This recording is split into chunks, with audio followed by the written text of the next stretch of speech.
अवधूत चिंतन श्री गुरुदेव दत्त श्री स्वामी समर्थ जय जय स्वामी समर्थ महाराज की जय. श्री स्वामी चरित्र सारामृत ग्रंथामधील अध्याय 17वा आज आपण पठण करणार आहोत. श्री गणेशाय नमहा. मागील अध्यायी कथा सुंदर. प्रख्यात जे मुंबई शहर तेथे येऊनी स्वामी कुमार मठ स्थापिती समर्थांचा. स्वामी नामाचे भजन त्यांची या चरित्राचे कीर्तन त्याहुनी व्यवसाय अन्न स्वामी सुत नेणती. स्वामी सुताची जननी काकूबाई नामे करुणी तिने हे वृत्त ऐकुनी दुःख केले अनिवार. निज मातेचा शोक पाहुण दुःखित झाले अंतकरण. तिये लागे सावरुण धरिले सत्वर प्रेमाने. नाना प्रकारे स्वामीसुत मातेचे समाधान करीत मधुर शब्दे समजावीत परमार्थ गोष्टी सांगुनी. यासी पिशाच बाधा झाली किंवा कोणी करणी केली याची सोय पाहिजे पाहिली पंचाक्षरी आणुनी. त्या समयी प्रख्यात थोर यशवंतराव भोसेकर जयांसी देव मामलेदार सर्व लोक बोलती. ऐसा विचार करुणी पोटी दर्शना आल्या उठाउटी सांगितल्या सुताच्या गोष्टी मुळापासून सर्वही. ऐकुणी या देव मामलेदार हंसुनी देती उत्तर त्यासी पिशाच लागले थोर माझिनी दूर नोहेची. ऐसे उत्तर ऐकुणी दुःखित झाली अंतकरणी मग ते स्वामी सुताची जननी अक्कलकोटी येत असे. असो इकडे स्वामी सुतय मुंबई माझी वास्तव्य करीत हिंदू पारसी स्वामी भक्त त्यांच्या उपदेशे जाहाले. मठ होता कामटीपुऱ्यात तेथे जागा नव्हती प्रशस्त मग दिली कांदेवाडीत जागा एका भक्तिनीने. तारा नामे त्यांची कांता तेही त्रास देत स्वामी सुता परी तयांच्या चित्ता दुःख खेद नसेची. प्रथम मुंबई शहरात शके 1792 फाल्गुन कृष्ण त्रयोदशीस स्वामी जयंती केलीसे. कोणे एके समयासी नगरकर नाना जोशी सहज आले मुंबईसी त्यांनी ऐकले वर्तमान. पाहुणे स्वामी सुता प्रती आनंदले नाना चित्ती प्रेमानंदे चरणवंदिती स्तवन करीती तयांचे. स्वामी सुते तयासी लावी येले स्वामी भक्तीसी धन्य झाले नाना जोशी रंगले भजनी समर्थांच्या. पुढे जोशी बुवांनी स्वामींची पत्रिका करुणी ती अर्पावया श्रीचरणी अक्कलकोटी पातले. पत्रिका श्रीचरणी अर्पिली स्वामी मूर्ती आनंदली समर्थे त्यांची आज्ञा केली नगारा वाजवा म्हणून. नगारा वाजविता जोशी हसू आले समर्थांसी पाहुणिया स्वभक्तासी परमानंद झाला. असो अक्कलकोट नगरात शके 1792 प्रथम स्वामी जयंती करीत स्वामी सुत आनंदे. शेलीखेडे ग्रामात प्रथम स्वामी प्रकट होत विजयसिंग नामे भक्त गोट्या खेळत त्यांसवे.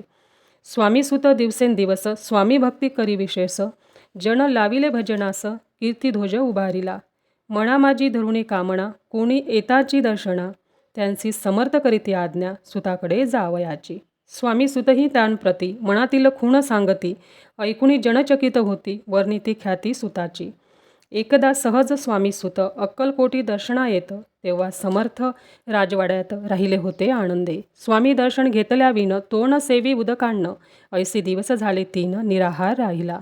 मग वाड्यासमोर जाऊन आरंभिले प्रेमळ भजन जे करुण असे भरले पूर्ण ऐकले आतून राणीने. सेवकांचे म्हणे सत्वरी तुम्ही जाऊन या अवसरी त्या साधू ते मंदिरी पार्थोणिया आणावे.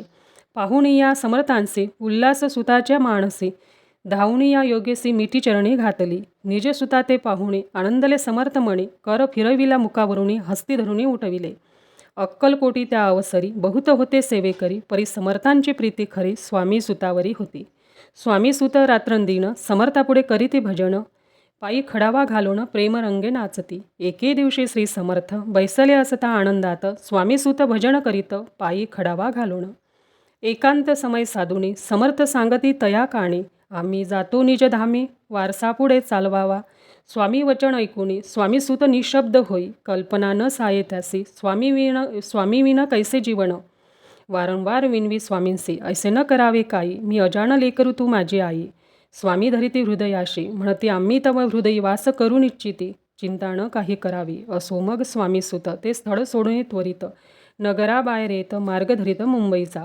स्वामी वचनी दुखावला अंतरी बहुखिन्न झाला परतुणी नाही आला जन्मवरी अक्कलकोटी. त्या दुःखे उत्तरोत्तर क्षीण झाला स्वामी सुत दुःख करी दिवस रात्र चैन नसे क्षणभरी. तोची रोग लागला शेवटी आजारी पडला ऐसा समाचार समजला अक्कलकोटी समर्थांते. स्वामी सुताची जननी राहत असे त्या स्थानी तिने हे वर्तमान ऐकुनी विनवित समर्थांते. मग समर्थे त्या अवसरी मुंबईस पाठविले सेवेकरी म्हणती सुता ते सत्वरी मज सनिग्न आणावे. परी सूत त्या सांगती आला नाही अक्कलकोटी, विरह दुःख त्याचे पोटी रात्रंदिन चालत असे. मग सांगती समर्थ त्यासे घालूनी पेटीत, घेऊन यावे त्वरित कोणीतरी जाऊ नये. तथापि स्वामी सूत पाही अक्कलकोटी आला नाही. दिवसेंदिवस देही क्षीण होत चालला. शेवटी बोलले समर्थ, आता जरी न ये सत्य तरी तोप भरून यथार्थ ठेवली ती उडवकी. याचा अर्थ स्पष्ट होता. तो समजला स्वामी सुता. परी तो न आला अक्कलकोटा, जीवित परवा न केली. आजार वाढला विशेष, श्रावण शुद्ध प्रतिपदेस केला असे कैलासवास. सर्व लोक हळहळती. अक्कलकोटी त्या दिनी समर्थ करीती विचित्र करणे. बसले स्नान करुणी परी गंध न लाविती. भोजनाते न उठती, धरणीवरी अंग टाकेती, कोणासंगे न बोलती, रुदन करीती क्षणोक्षणी. इतक्या माझी सत्वर, मुंबईहून आली तार, श्रुत झाला समाचार, स्वामी सुत गत झाला. मग काकूबाईने सत्वर जवळी केले मुंबापूर, तेथे समजला समाचार, परत्र पावला आत्मज. निज पुत्र मरण वार्ता ऐकुनी करीती आकांता, तो दुःखद समय वर्णिता दुःख अंतरी होत असे. असो मग काकूबाई अक्कलकोटी लवलाई, परतुनी आल्या पाही बोलल्या काय समर्थांते. सूत आपुला भक्त असोण, अकाली पावला का मरण, मग स्मरती जे हे चरण, त्यांचे तारण होय कैसे. समर्थ बोलले तियेसी, उल्लंघिले आमच्या आज्ञेसी, संधी सापडली काळासी, ओढूनही बडेची मगनेला. धन्य धन्य स्वामी कुमार, उतरला बहुदती दुस्तर, ख्याती झाली सर्वत्र, कीर्ती अमर राहिली. इति श्री स्वामीचरित्र सारामृत नाना प्राकृत कथा समंत भाविक भक्त परिसोत सप्तदोषोध्याय गोढा. श्री भगवच्चरणार्पणमस्तु. श्रीरस्तु शुभम भवतु. अवधूत चिंतन. श्री गुरुदेव दत्त. श्री स्वामी समर्थ. जय जय स्वामी समर्थ.